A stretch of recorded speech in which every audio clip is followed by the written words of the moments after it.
Former President Rodrigo Duterte ipinagdiinan na haharapin niya ang warrant ng ICC.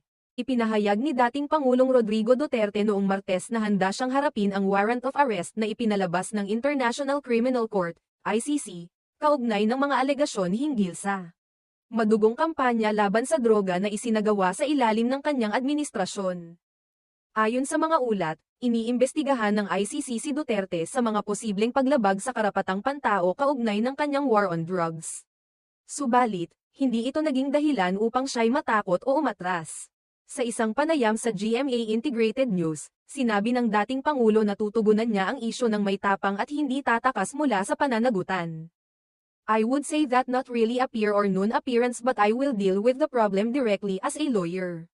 Gagamitin ko na yung pagkaabogado ko, ang pahayag ni Duterte. Ayon sa kanya, ituturing niya ang kaso bilang isang legal na isyu na nangangailangan ng propesyonal na